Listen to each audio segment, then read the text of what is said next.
Hello, and welcome to the Alaska Native Education Program's Fiscal Year 2024 Applicant Technical Assistance webinar in preparation for our Fiscal Year 2024 Competitive Grant Competition. Next slide, please. Today, we'll be going over introductions of our Native Achievement Programs team. Then we'll proceed for an overview of the grant competition, discussing the program purpose, the legislative authority, and the discretionary award information.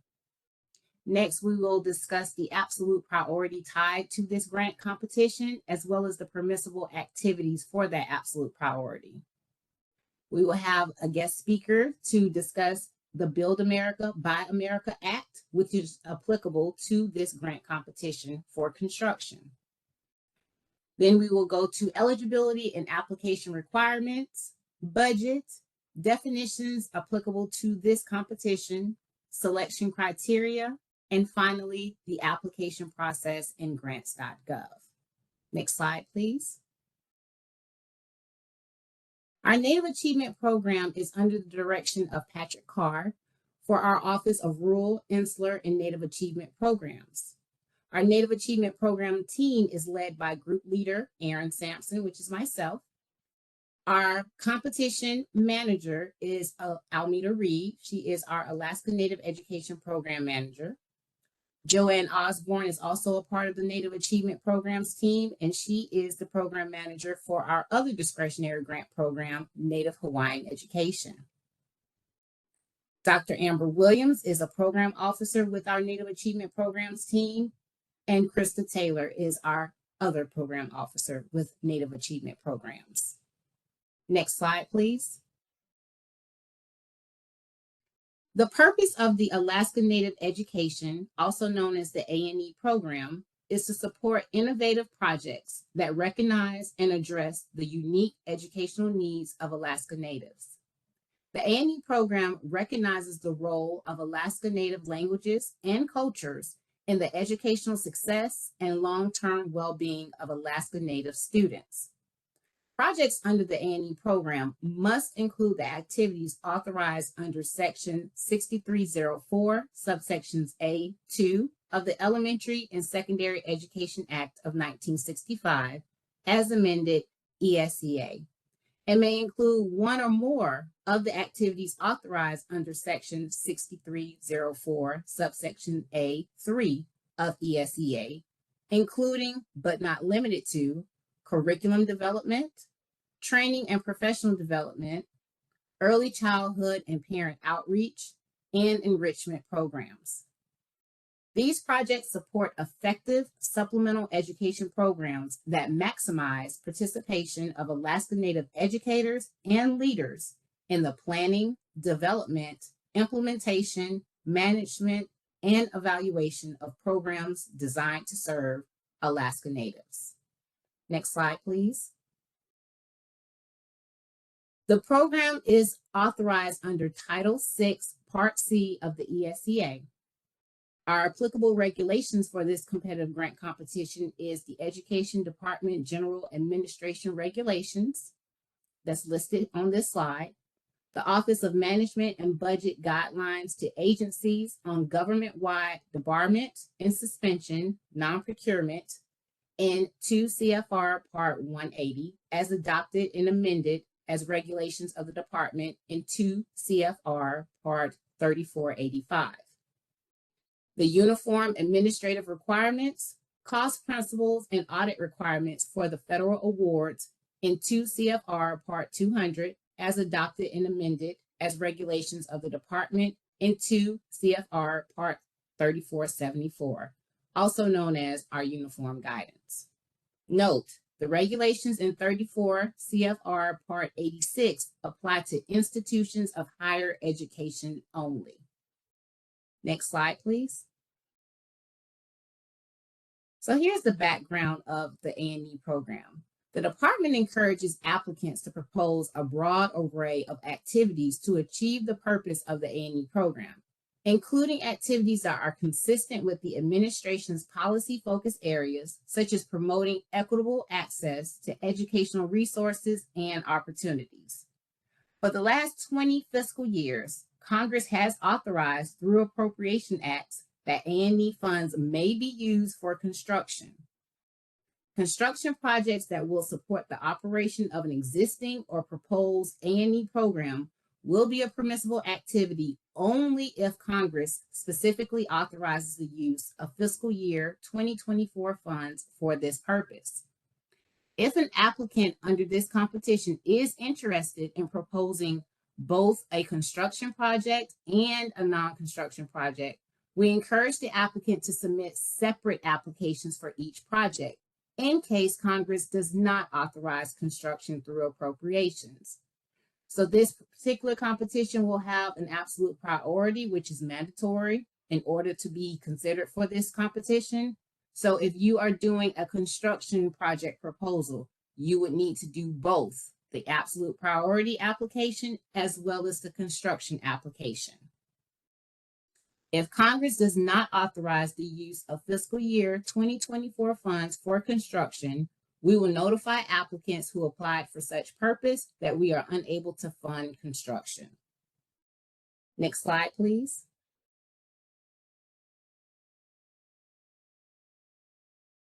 Now we will discuss the absolute priority and permissible activities for this project, this competition. Next slide. The discretionary award information, the estimated available funds for this competition will be $15,900,000. However, please note that the department is not bound by any estimate. The estimated range of awards can be between $300,000 to $1,500,000 for each 12-month budget period. Estimated number of awards that we project for this particular competition for the available funds will be between 11 to 53 awards granted. Project period is up to 36 months, and this program does not require cost sharing or matching. Next slide, please. Consistent with 34 CFR 75.105, subsection B2V, the absolute priority is from allowable activities specified in the statute. The absolute priority is tied to Alaska Native education activities. In order to meet this priority, an eligible applicant must address both parts of the absolute priority. Eligible applicants must design a project that develops and implements plans, methods, strategies, and activities to improve the educational outcome of Alaska Natives and collects data to assist in the evaluation of the programs carried out under the A&E program. Note, the construction of facilities that will support the operation of an existing or proposed A&E program will be a permissible activity only if Congress specifically authorizes the use of fiscal year 2024 funds for this purpose. If an applicant is interested in both proposing a construction project and a non-construction project, we encourage the applicant to submit separate applications for each project. If Congress does not authorize the use of the fiscal year 2024 funds for construction, we will notify applicants who applied for such purpose that we are unable to fund construction. Next slide, please. Here are the permissible activities. Section A, the development of curricula and programs that address the educational needs of Alaska Native students, including the following: curriculum materials that are culturally informed and reflect the cultural diversity, languages, history, or the contributions of Alaska Native people, including curricula intended to preserve and promote Alaska Native culture. Instructional programs that make use of Alaska Native languages and cultures. Networks that develop, test, and disseminate best practices and introduce successful programs, materials, and techniques to meet the educational needs of Alaska Native students in rural and urban schools. Next slide, please. B, training and professional development activities for educators, including the following: pre-service and in-service training and professional development programs to prepare teachers to develop appreciation for and understanding of Alaska Native history, cultures, values, and ways of knowing and learning in order to effectively address the cultural diversity and unique needs of Alaska Native students and improve the teaching methods of educators. Recruitment and preparation of Alaska Native teachers, programs that will lead to the certification and licensing of Alaska Native teachers, principals, other school leaders, and superintendents. Next slide, please. C, early childhood and parenting education activities designed to improve the school readiness of Alaska Native children, including the development and operation of home visiting programs for Alaska Native preschool children to ensure the active involvement of parents in their children's education. Training, education, and support, including in-home visitation for parents and caregivers of Alaska Native children to improve parenting and caregiving skills. Family literacy services, activities carried out under the Head Start Act, programs for parents and their infants from prenatal period through age 3, early childhood education programs, and Native language immersion within early childhood education programs, Head Start or preschool programs. Next slide, please.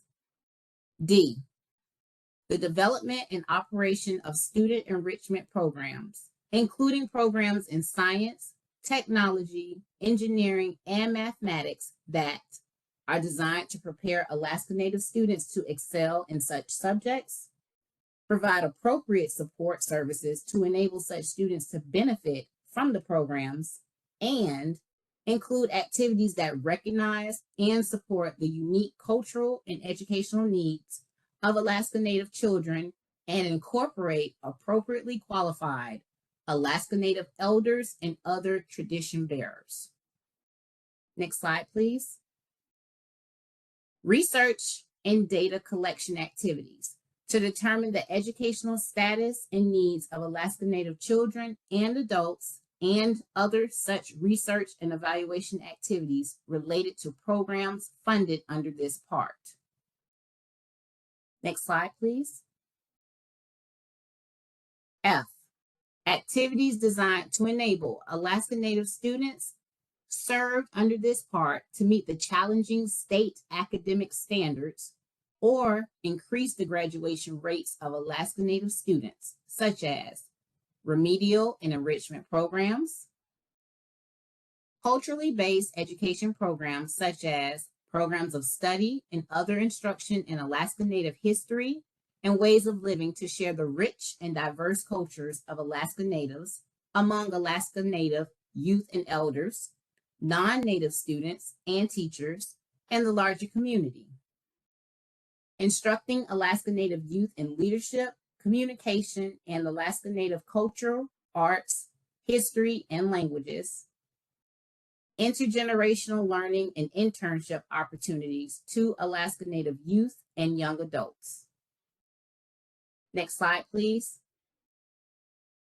Culturally based education programs, such as providing cultural immersion activities aimed at Alaska Native cultural preservation, Native language instruction and immersion activities, including Native language immersion nests or schools, school within a school model programs, and finally, preparation for post-secondary education and career planning, and comprehensive school or community-based support services, including services that address family instability and trauma and improve conditions for learning at home, in the community, and at school. Next slide, please. G, student and teacher exchange programs cross-cultural immersion programs, and culture camps designed to build mutual respect and understanding among participants. Next slide. H, education programs for at-risk urban Alaska Native students that are designed to improve academic proficiency and graduation rates. Use strategies otherwise permissible under this part and incorporate a strong data collection and continuous evaluation component. Next slide. I, strategies designed to increase the involvement of parents in their children's education. Next slide, please. J, programs and strategies that increase connections between and among schools, families, and communities, including positive youth-adult relationships to promote the academic progress and positive development of Alaska Native children and youth, and improve conditions for learning at home, in the community, and at school. Next slide, please. K, career preparation activities to enable Alaska Native children and adults to prepare for meaningful employment, including programs providing tech prep, mentoring, training, and apprenticeship activities. Next slide. L, support for the development and operational activities of regional vocational schools in rural areas of Alaska to promote and provide students with necessary resources to prepare for skilled employment opportunities. M, regional leadership academies that demonstrate effectiveness in building respect and understanding and fostering a sense of Alaska Native identity in Alaska Native students to promote their pursuit of and success in completing higher education or career training. And other activities consistent with the purpose of this part to meet the educational needs of Alaska Native children and adults. So as you see, there is a plethora of permissible activities that you can select as you propose a project under absolute priority. Next slide. Now I will turn the presentation over to David Downey to present about Build America, Buy America Act. Thank you, Erin, and thank all of you for having an interest in this very important program. Today, we will talk about the Build America, Buy America Act, affectionately known as BABA. We're going to talk to you about the requirements of this important law, the resources to learn a little bit more about it during this early phase of having an interest in applying for the program, as well as administering it, and if there are some components of the Build America, Buy America requirements that are challenging for you, we'll talk to you a little bit about the possibilities of waivers or exceptions to following these requirements, at least for a period of time. Let's go to the next slide. Now, the intent of BABA, which is a relatively new law, it just took effect in 2022, October 1st, 2022, was when the Department of Education implemented the law. What BABA intends to do is it requires our grantees and those that are using federal funds for infrastructure projects to ensure that they are buying with these federal dollars their iron, steel, manufactured goods, and construction materials. Those items are all produced here in the good old US of A. And BABA, like the larger law, the Infrastructure Investment and Jobs Act, it's intended to do a few things. One, to strengthen and bolster American industry, and with that, higher paying American jobs for our neighbors, as well as, in a volatile and changing world, help better ensure the United States continues to be strong and self-sufficient in these challenging times.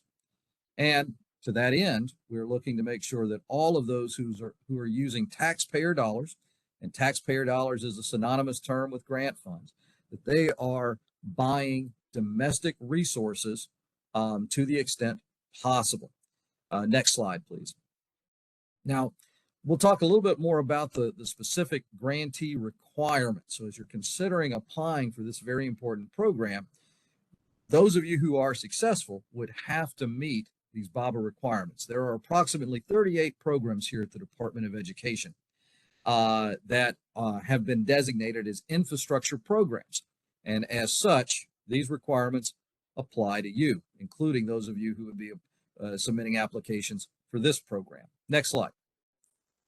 Now, there have been a few, and this as a new law, we're kind of learning as we go a little bit with this. We're doing our best to figure out how to effectively administer this. And we're working with our partners at the Office of Management and Budget, OMB, and their Made in America office, MEOW. One of the things, if you're a new organization looking to apply for federal funds, you're going to be inundated with a host of government E's, different acronyms and nicknames for things. But certainly the Department of Education and our team here working closely with OMB and that Made in America office to help implement BABA consistently and equitably across the board. A few changes that are recent updates we'd want to make you aware of within Title II of the grants and agreements. And this is the large kind of body of regulations that speaks to all of our grant programs.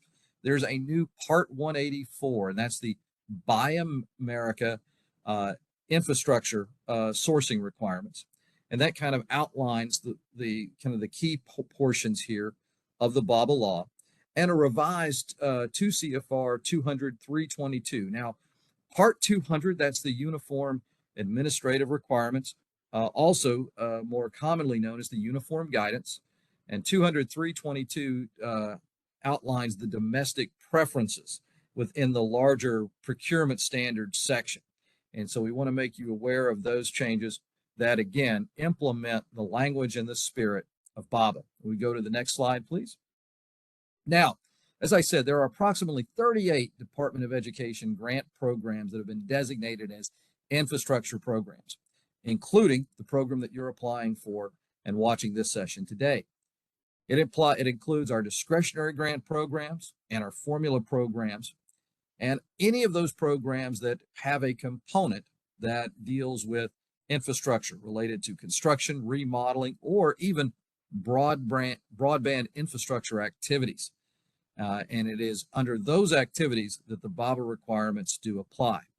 And it's also important for you to understand that when we say that it applies to you, the grantee, or the grant applicant at this time, any of the organizations that you would be working with, is once you're successful, and knock on wood, we're wishing all of you the very best here, it's going to apply to you as the grantee, but it's going to trickle down to your contractors, your vendors, and for those grant programs that are allowed to make subawards, it would also follow down to those subrecipients as well. So everyone who is using the federal dollars for infrastructure activities associated with this program would have to be compliant with BABA. Next slide. Now, we're making folks aware of this, especially with this being such a new law. We're doing our very best to set you up for success and not failure. So we want you to know exactly what is expected of you with regards to this particular program, but BABA across the board. And to that end, we're making sure that folks are aware of this through our NIAs, our notices inviting applications. Some of you might be more familiar with other federal agencies and the term Notice of Funding Opportunity, or NOFOs. You might have heard of those. They're synonymous with our NIAs. So we're putting out the BABA information in those announcements so that you have regularly can be made aware that when this does apply. On the formula side, the state plan submission requirements and the formula grant application submission requirements as well. So we're wanting to make sure that folks are aware of this.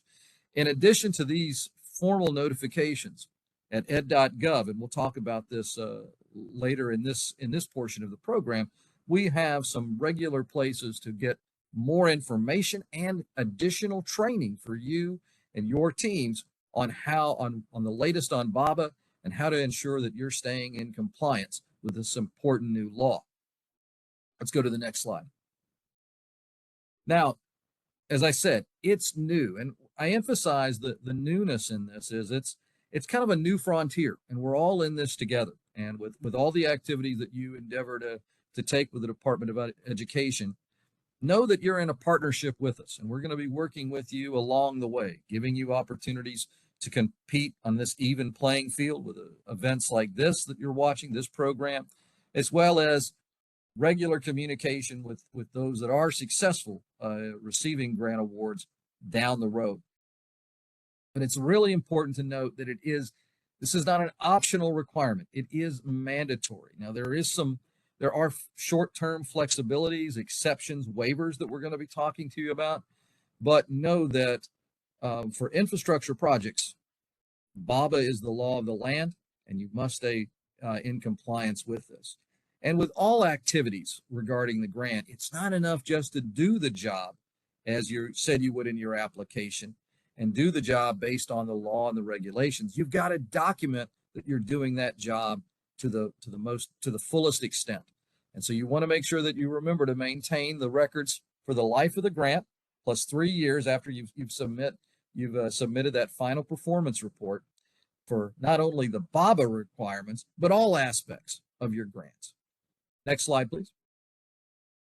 Now, that was just kind of a quick overview of the infrastructure sourcing requirements.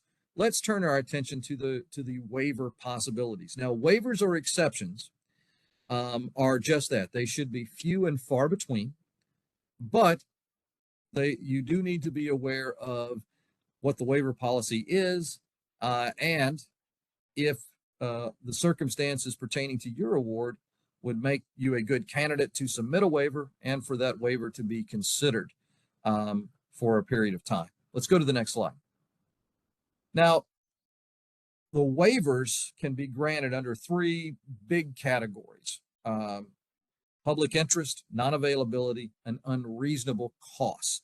Let's start with the non-availability aspect. Now, these are the non-availability when the types of the iron, steel, the manufactured goods, or the construction materials, they're not produced here in the United States domestically in sufficient quantities or to the level of quality that you would need for your projects to be successful.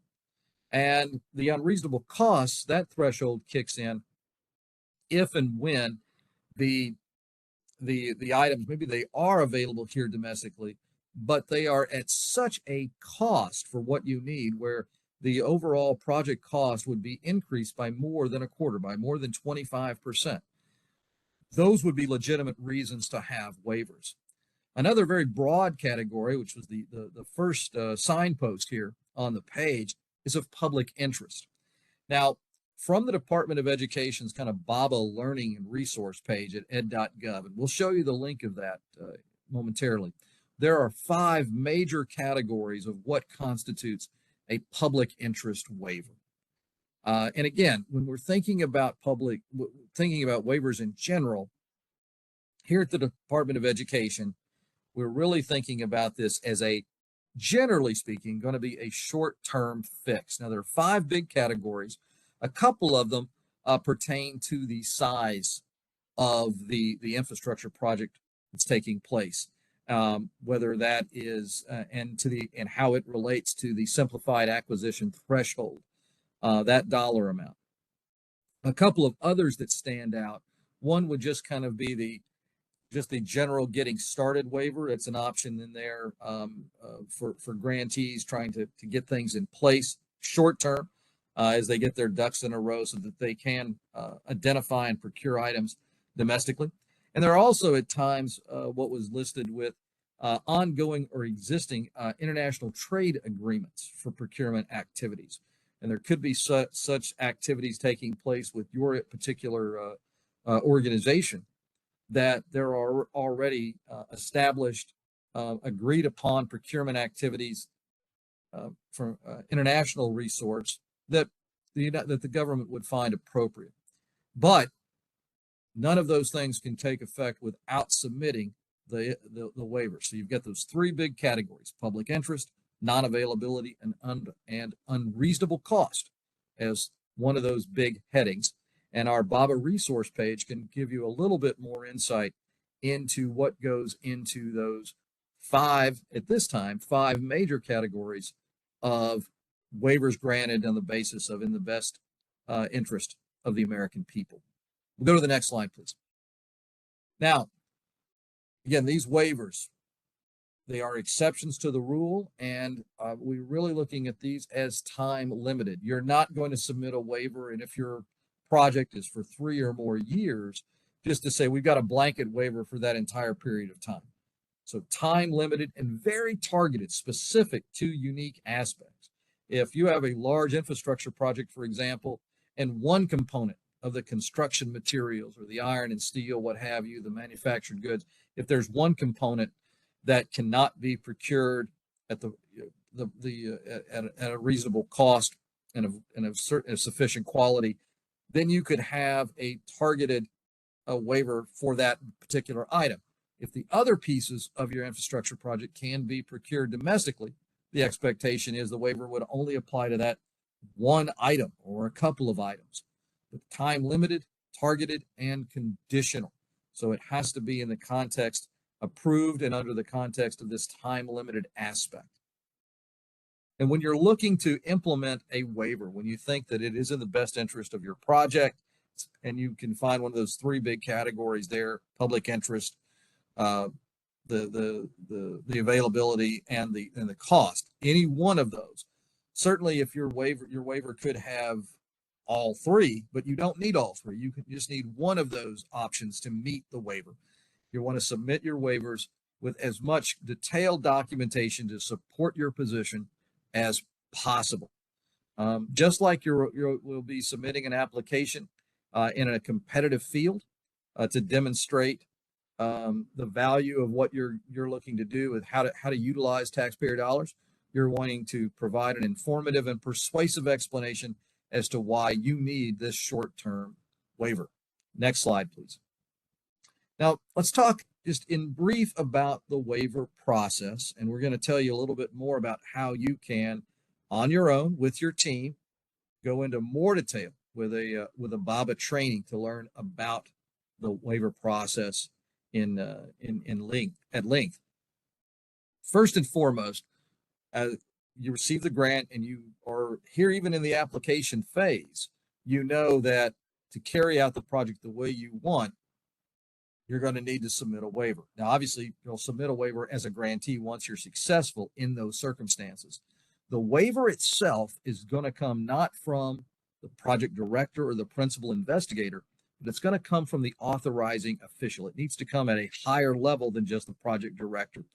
And it should provide that, it should complete the request form in full and provide all the supporting documentation necessary to be persuasive and informative to both the Department of Education and, as we'll see here in a moment, OMB's Made in America office.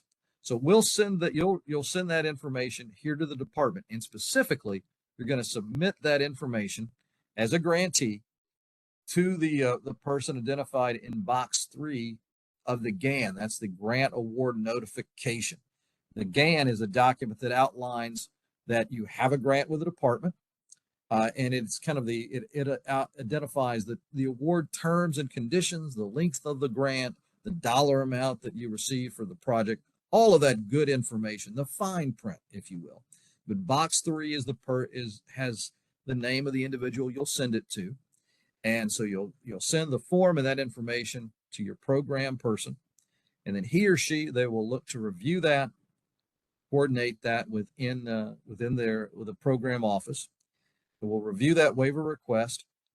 It's the start of a conversation. If you've not additionally provided enough information, we're gonna say, hey, explain that a little bit more. Give us a little bit more detail as to why you need a waiver for these reasons.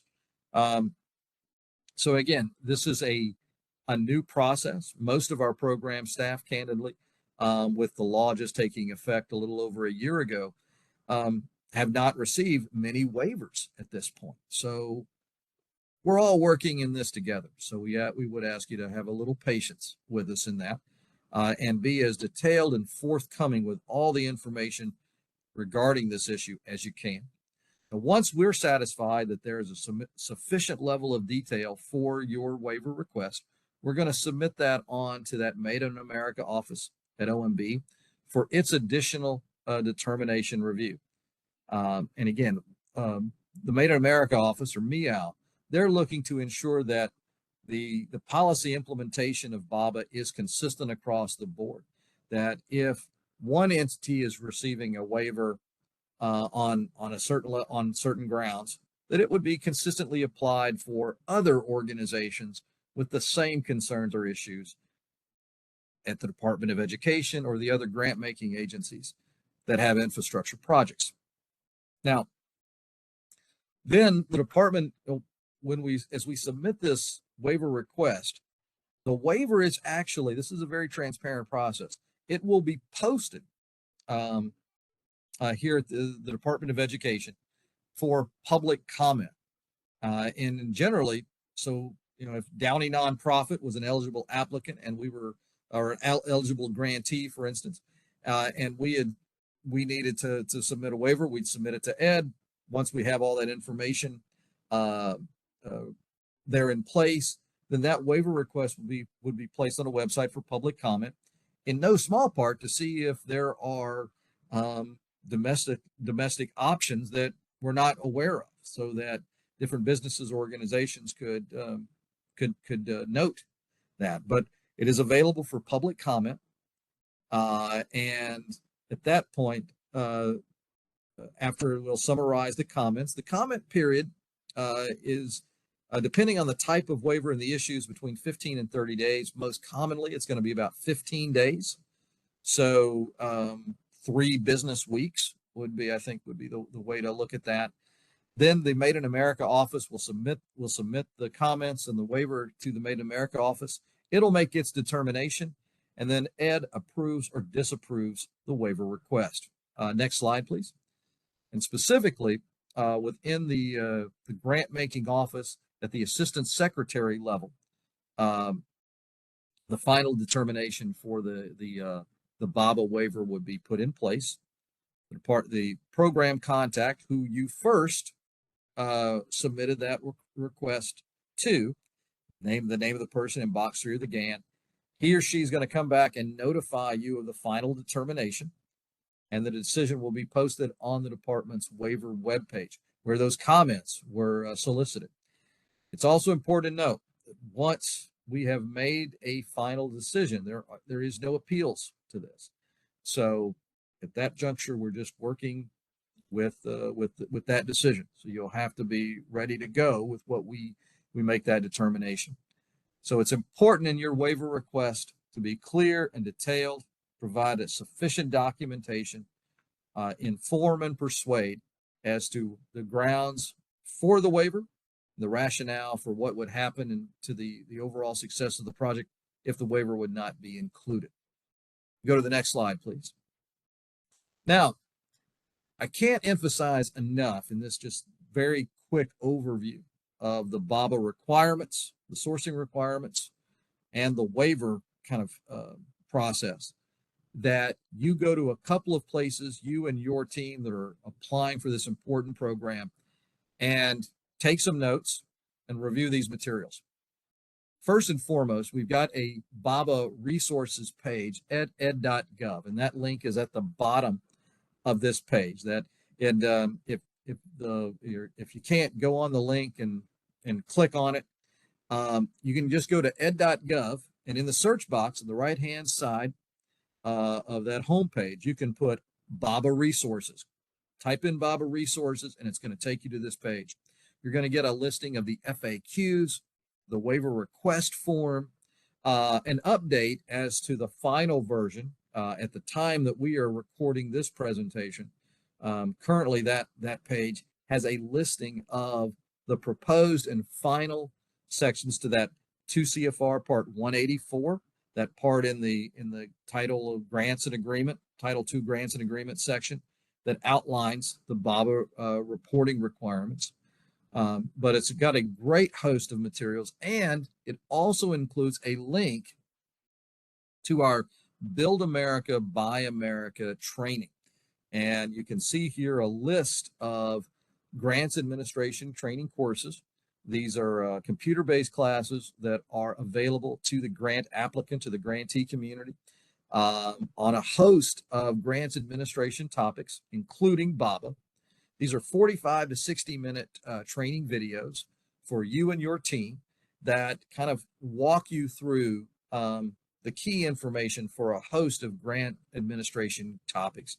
Discretionary grants overview, cash management, allowable cost procurement, as well as the topic of my part of the program today of BABA. Can't emphasize enough to those of you who are watching, go and take this training, bring the team that's writing this grant, that's going to be working on any kind of infrastructure activities, sit down, take the training, grab some popcorn. It is interactive though, so there is some, we're not keeping score, but there are a few knowledge checks as you go, but it gives you the ins and outs of the BABA requirements, and we can't emphasize this tool enough for you to be aware of and to use.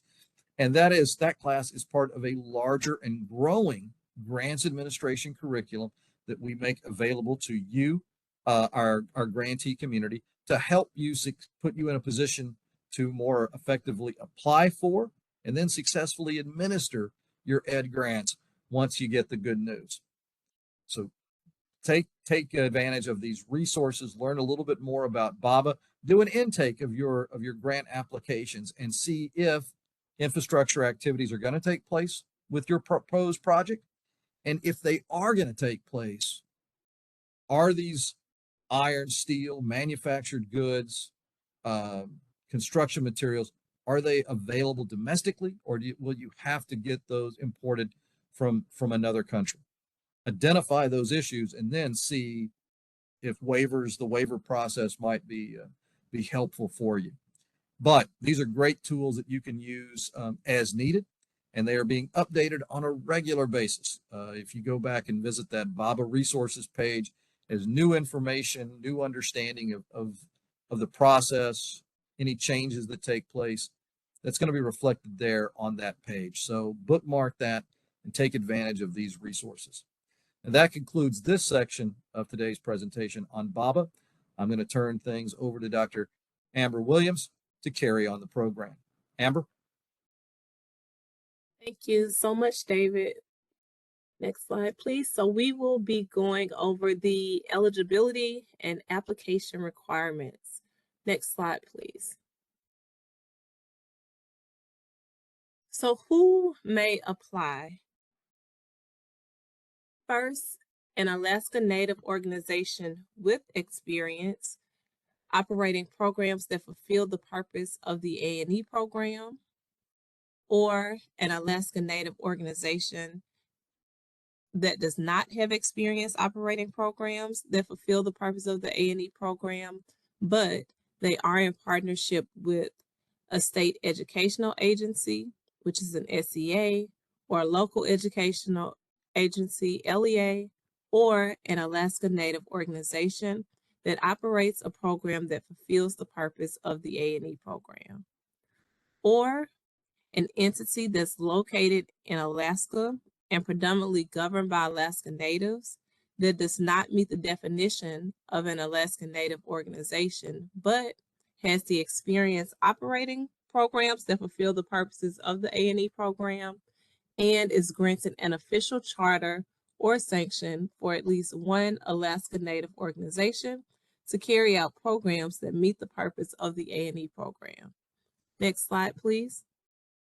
So the following application requirements are from Section 6304A of the ESEA and the Notice of Federal Requirements.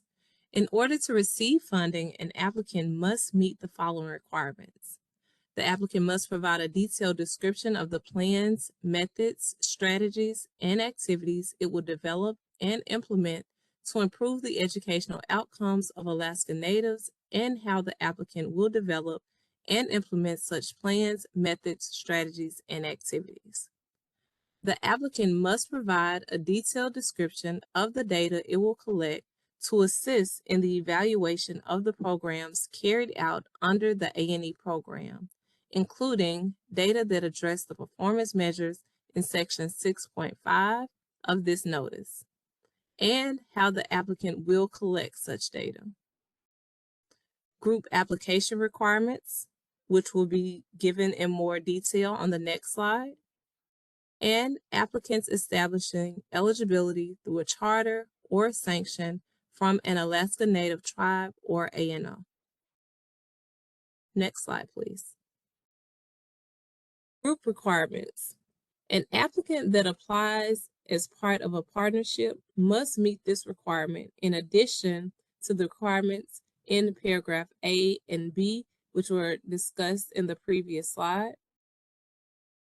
An ANO that applies in partnership with a state educational agency or local educational agency must serve as the fiscal agent for the project. Group applications must include a partnership agreement that includes a memorandum of understanding or memorandum of agreement between the members of the partnership identified and discussed in the grant application.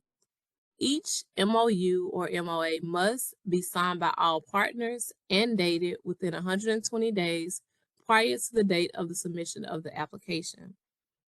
It must be clearly outlined the work to be completed by each partner in order to accomplish the goals and objectives of the project and demonstrate an alignment among the activities, roles, and responsibilities described in the grant application for each of the partners in the participation agreement.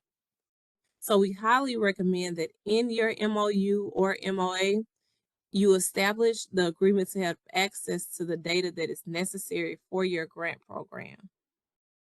Next slide, please. Charter or sanction eligibility.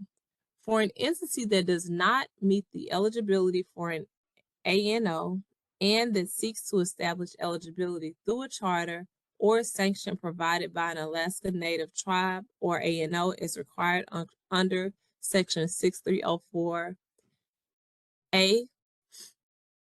of the ESCA, the following documentation is required. In addition to the information and application requirements A through C as above, must have written documentation demonstrating that the entity is physically located in the state of Alaska, written documentation demonstrating that the entity has experience operating programs that fulfill the purpose of the A&E program, written documentation demonstrating that the entity is predominantly governed by Alaska Natives, including the total number, names, and tribal affiliations of members of the governing board. You must also have a copy of the official charter or sanction provided to the entity by an Alaska Native tribe or ANO. Next slide, please. An important note is that the official charter or sanction must meet the definition as described in the NIA, which states an official charter or sanction means a signed letter or written agreement from an Alaska Native tribe or ANO that is dated within 120 days prior to the date of the submission of the application and expressly authorizes the applicant to conduct activities authorized under the A&E program and describes the nature of those activities. Next slide, please. There's an important note on 477. So OESE is our department that RENAP, which is Rural Insular Native Achievement Programs, falls under. And it invites an applicant to indicate whether it intends to consolidate its A&E grant funds into a current or future 477 plan in accordance with the provision of Public Law 11593. We provided that link for you. The Indian Employment, Training, and Related Services Consolidation Act of 2017, which we've also linked for you. So if an applicant receives an A&E new grant under this competition and wants to consolidate the new A&E grant in a 477 plan, it must submit a request to the U.S. Department of Interior to do so. Any request to consolidate A&E funds into a 477 plan must be made separately to the U.S. Department of Interior. For further information on the integration of grant funds under this and related programs, please contact the Division of Workforce Development, Office of Indian Services, Bureau of Indian Affairs, U.S. Department of the Interior, and we have provided the email to this office. Next slide, please. Awards that are primarily for the benefit of Indians are subject to the provisions of Section 7B of the Indian Self-Determination and Education Assistance Act.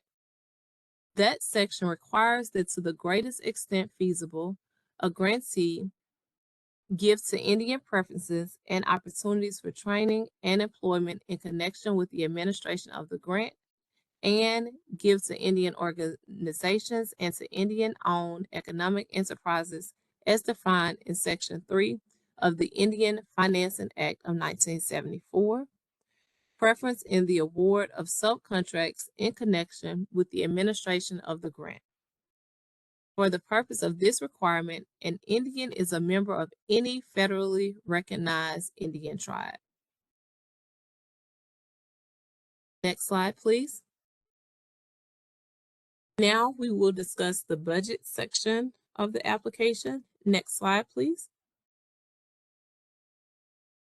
If an applicant is interested in both proposing a construction project and a non-construction project, we encourage the applicant to submit separate applications for each project. One for the absolute priority permissible activities. The required forms for this application will be the budget form Ed 524B form. And for the application for construction project, the required forms will be the budget forms SF 424C and SF 424D. It is highly recommended that you propose budget figures that are submitted in whole numbers. And just for clarification here, if you would like to do a construction project, you still must submit a priority project. It is not an either or. You must always submit an absolute priority project and put in the abstract that you will also be submitting a separate application for a construction project. For the application for the construction project, you should make note that you have submitted an application for an absolute priority. But there will be separate applications for both if you choose to do a construction. Next slide, please. The requirements for the absolute priority budget form is again the 524B form, and we've given you an example of what this form will look like. It includes a budget table and budget narrative. Again, highly recommended that your budget, proposed budget figures are submitted in whole numbers on this form. You'll see that you will include the budget categories, project year 1, 2, or 3, as our grants are able to go up to 3 years, and then you will give that total number of funds. Next slide, please. This is the requirement for construction only budget form, one of the forms, which is the SF 424C form, where you will give your cost classification, your total cost, your cost for not allowable for participation funds, and then your total allowable costs. And again, this is just an example of the form that you will see in the application. Next slide, please. And then you will also, if you are applying for the construction form, have to submit the 424D form.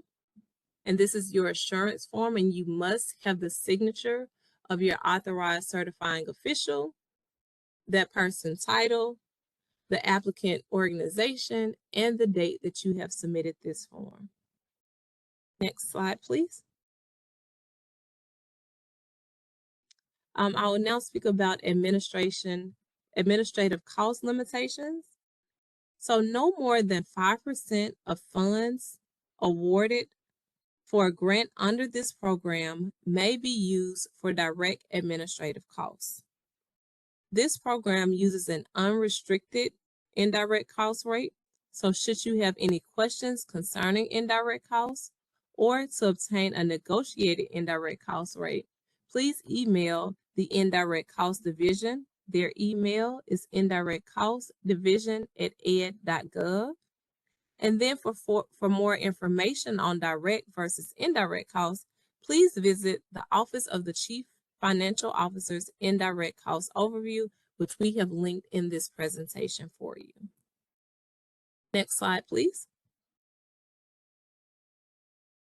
One note is that since fiscal year 2020, Congress has included language in appropriation acts to clarify that the statutory 5% limit does not include indirect costs. In the event such language is not included in the fiscal year 2024 Appropriations Act, the department will work with successful applicants to make budget adjustments to align with administrative cost restrictions if necessary.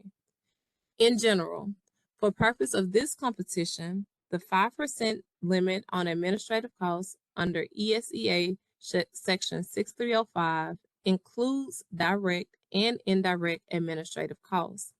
The department anticipates that Congress will clarify through the fiscal year 2024 Appropriations Act that this 5% limit does not include indirect costs. And in the event such language is not included again in the FY 2024 Appropriations Act, we will work with successful applicants to make budget adjustments to align with administrative cost restrictions if necessary. Next slide, please. Now I will turn it over to my colleague, Krista, who will go over the definitions found within the NIA. Hello, everyone. To ensure clarity on the language within this grant opportunity, the section I'm about to discuss are the definitions. Next slide. The following definitions apply to the fiscal year 2024 grant competition and any subsequent year in which we make awards from the list of unfunded applications from this competition. Next slide.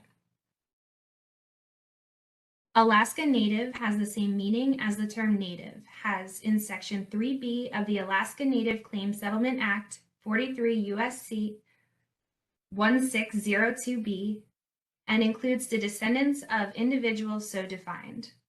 Native means a citizen of the United States who is a person of 1/4 degree or more Alaska Indian, including the Tsimshian Indians not enrolled in the Metlakatla Indian community, Eskimo, Aleut, or a combination thereof.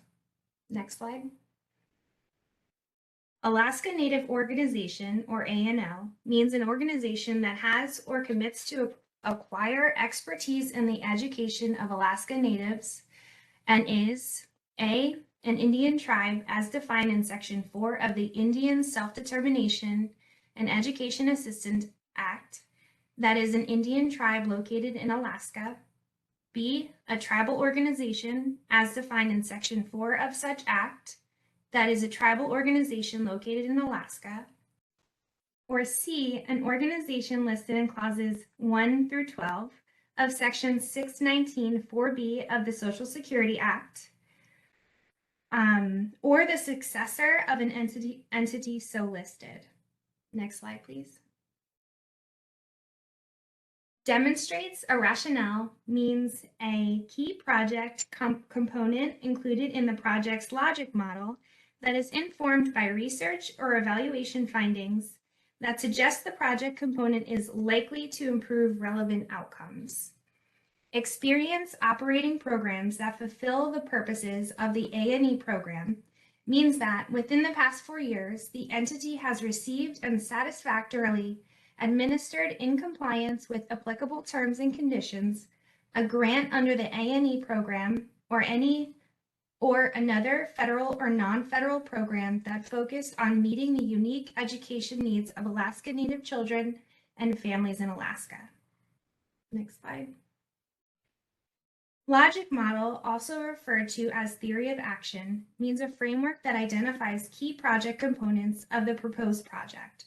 For example, the active ingredients that are hypothesized to be critical to achieving the relevant outcomes, and describes the theoretical and operational relationships among the key project components and relevant outcomes. Next slide. Native means a citizen of the United States who is a person of 1/4 degree or more Alaska Indian, including the Tsimshian Indians, not enrolled in the Metlakatla Indian community, Eskimo, or Aleut blood, or combination thereof. The term includes any native as so defined either or both of whose adoptive parents are not natives. It also includes the absence of proof of a minimum blood quantum, any citizen of the United States who is regarded as an Alaska Native by the Native village or Native group of which he claims to be a member, and whose father or mother, or if deceased, was regarded as Native by any village group. Any decision of the Secretary or of the Interior regarding eligibility for enrollment shall be final. Next slide. Official charter or sanction means a signed letter or written agreement from an Alaska Native tribe or ANO that is dated within 120 days prior to the date of the submission of the application and expressly authorizes the applicant to conduct activities authorized under the A&E program and describes the nature of those activities. Next slide. I'm sorry. Predominantly governed by Alaska Native means that at least 80% of the entity's governing board, for example, board elected or appointed to direct the policies of the organization, are Alaska Natives. Next slide. Project component means an activity, strategy, intervention, process, product, practice, or policy included in the project. Evidence may pertain to an individual project component or a combination of project components. For example, training teachers on instructional practices for English learners and follow-on coaching for those teachers. Relevant outcome means the student outcomes or other outcome of the key project component is designed to improve, consistent with the specific goals of the program. Now we're going to transition over to the selection criteria discussed by our lead program officer for the Alaska Native Education Program, Elmita Reed. Good morning, good afternoon, everyone. Next slide, please. So here we're going to discuss the first selection criteria, which is the need for the project. And the need for the project, you'll receive up to 10 points. The secretary considers the need for the proposed project and determining the need for the proposed project. The secretary considers the extent to which specific gaps or weaknesses in services, infrastructure, or opportunities have been identified and will be addressed by the proposed project, including the nature and magnitude of those gaps and weaknesses. So here in the need for the project, you're going to make sure that you specifically identify what the needs are in the community for the project. Next slide, please. This takes us to quality of project design, where you'll be awarded up to 30 points for this particular selection criteria.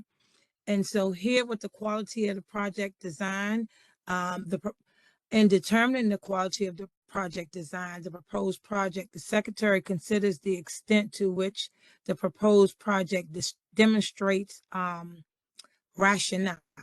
And you can see that demonstration listed in the notice inviting applications. Next slide, please.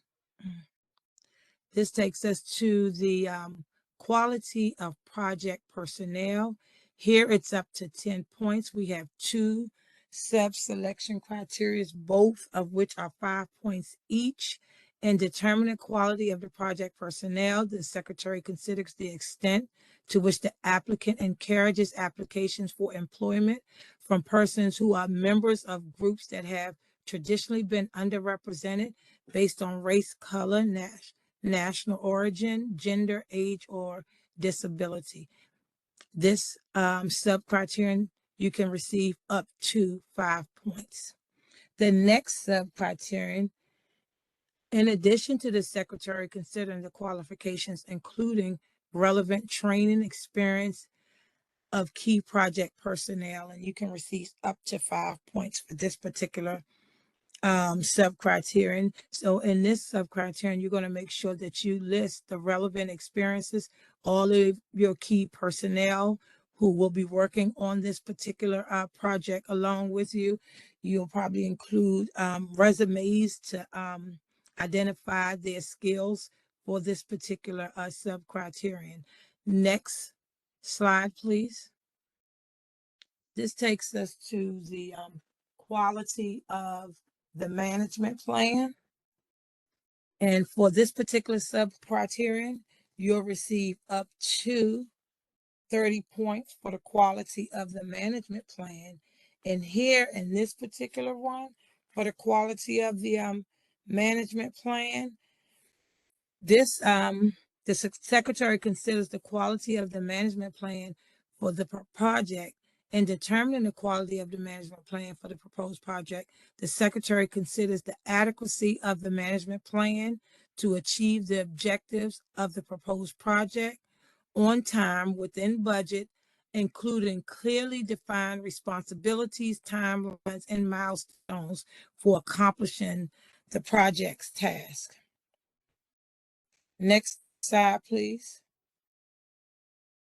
This takes us to quality of the project evaluation, and this is you'll receive up to 20 points. This particular selection criterion has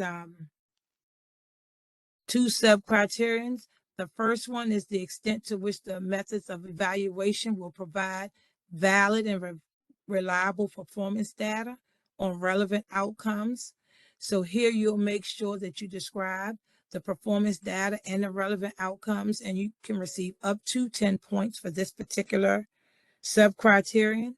The next sub-criterion is the extent to which the methods of evaluation include the use of objective performance measures that are clearly related to the intended outcomes of the project and will produce quantitative and qualitative data to the extent possible. Here you can receive up to 10 points for this particular sub-criterion.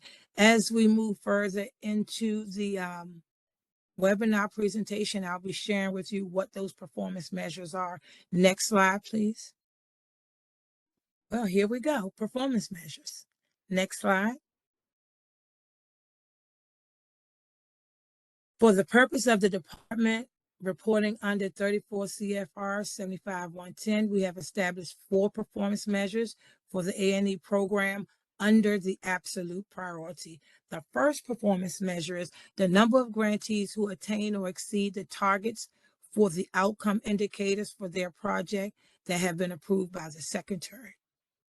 The second performance measure is the percentage of Alaska Native children participating in early learning and preschool programs who consistently demonstrate school readiness in language and literacy as measured by the revised Alaska Development Profiles.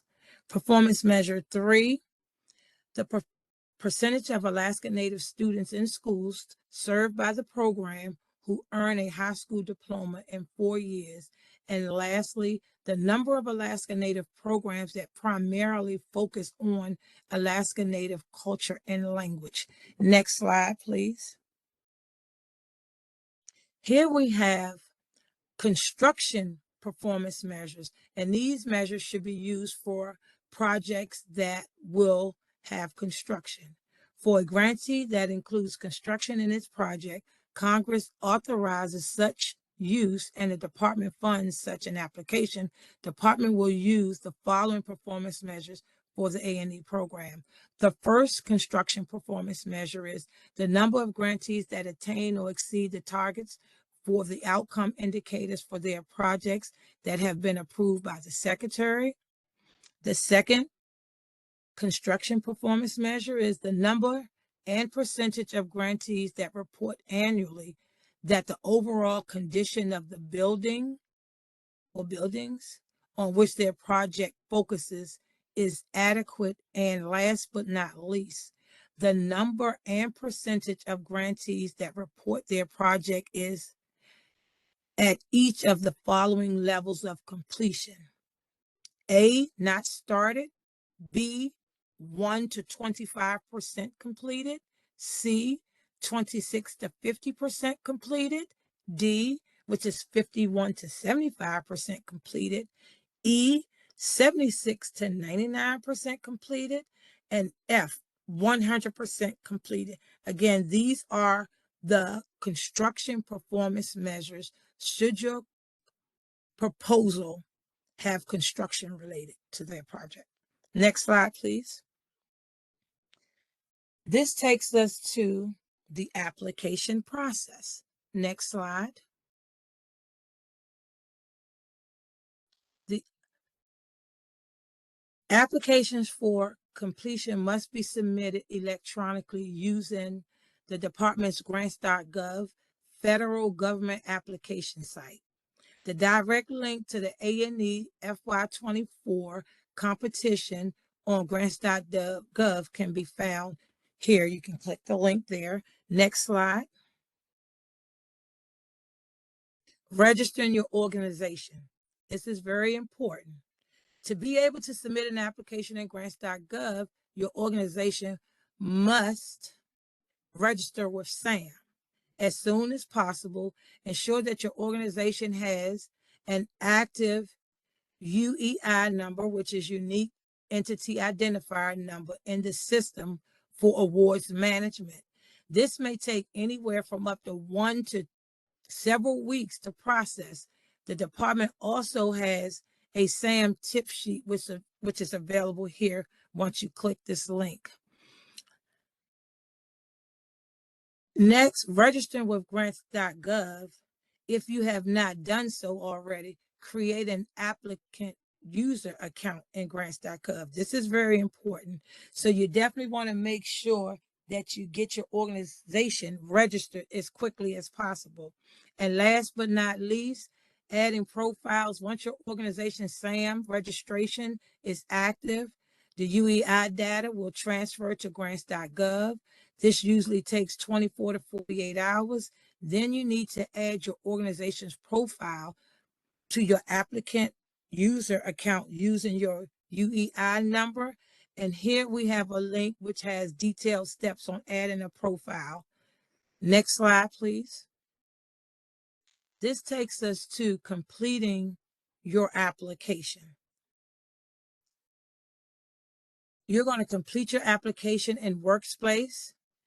Is the standard way for your organization or individual to apply for federal grants in grants.gov. Workspace allows a grant team to simultaneously access and edit different forms within an application. Plus, forms can be filled out online or offline. That would be your choice. Grants.gov Workplace also allows applicants and organizations to tailor their application workflow. And here in this chart, you'll see the application workflow, and you'll see how, where you get started, where you create your workspace. The next step, you'll add your team members. Following that, you'll add your forms, and then you'll submit your application. Next slide. Completing an application, there are 3 approaches that your organization can take when submitting an application. If you're a smaller organization, you may consider using the basic approach. And this approach here for the basic is best for organizations with 1 or 2 registered in grants.gov. Or depending on the size of your organization, you may consider the intermediate approach. And this is best if your organization has 3 to 5 registered in grants.gov, 3 to 5 users. And last but not least, the advanced option. And this is best for organizations with external grants.gov users such as consultants. More information on using Workspace as well as an instructional video can be found in this link. Next slide, please. This takes us to the required forms for submitting your application.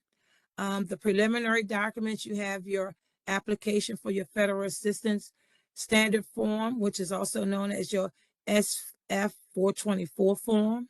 You also have your ED supplemental information form, the abstract, as well as the narrative, the project narrative, and the budget narrative.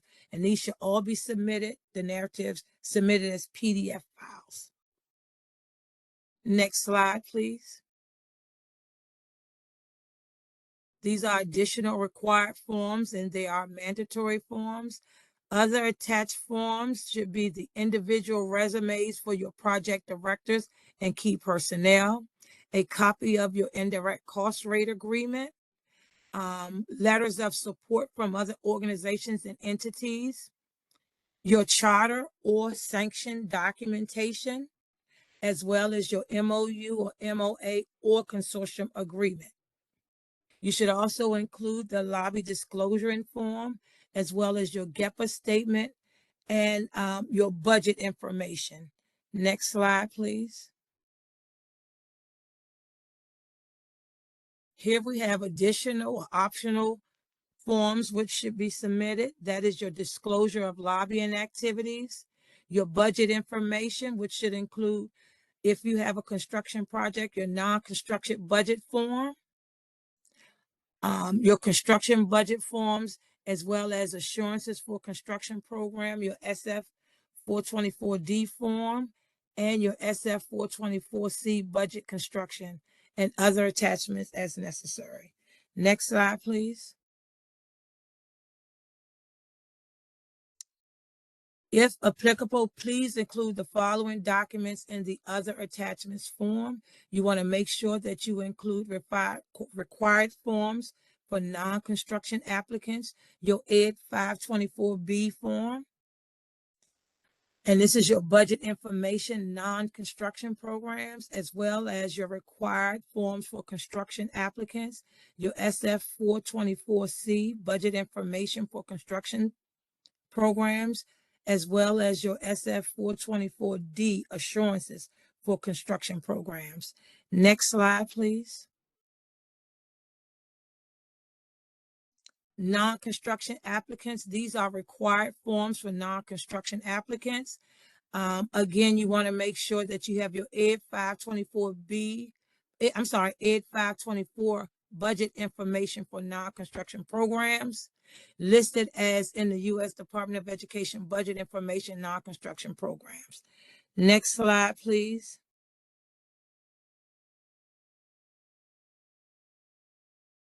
Again, for construction applicants, these are required forms, your SF 424C budget form and SF 424D, which is your insurances for construction programs. Next slide.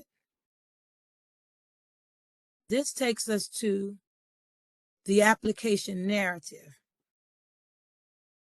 The application narrative is where the applicant addresses the selection criteria that reviewers use to evaluate your application. We recommend that you limit the application narrative to no more than 30 pages. We also recommend that you use the following standards. A page is 8.5 by 11 on one side only, with a 1-inch margin at the top and bottom and both sides.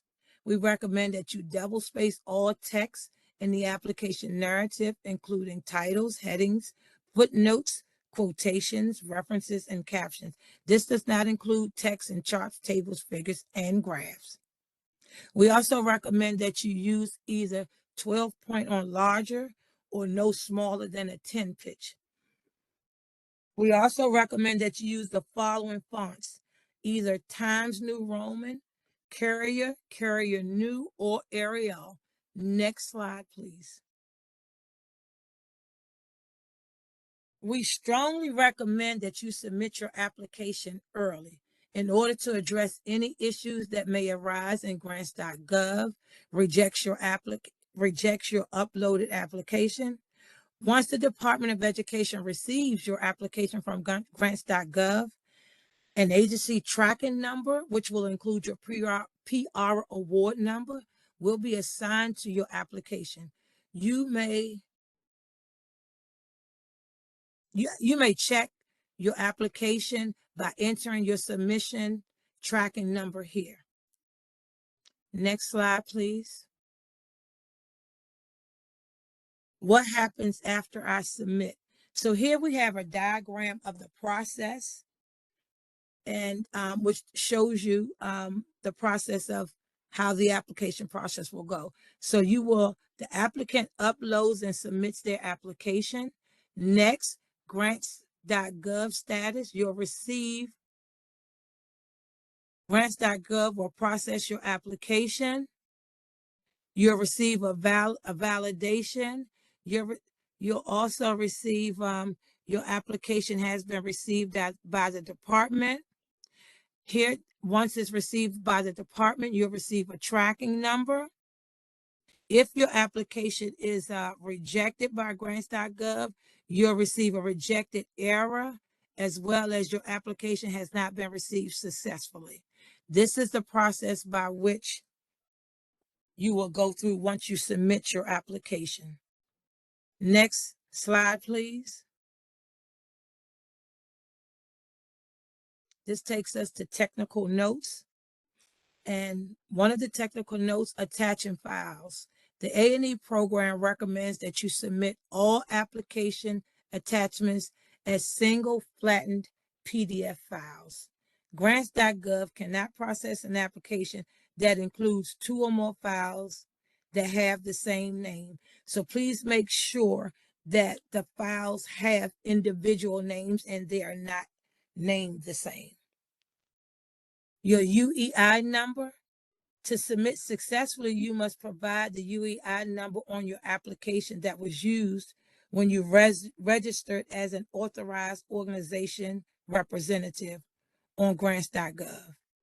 This UEI number is the same number used when your organization registered with SAM.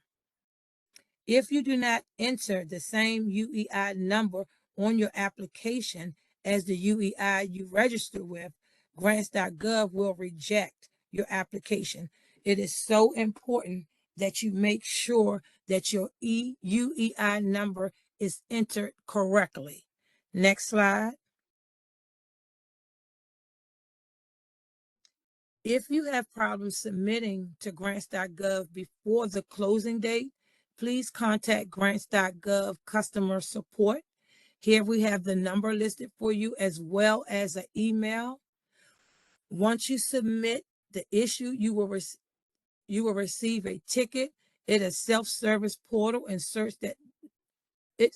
Once you receive, it will create a ticket in the self-service portal or search the knowledge database.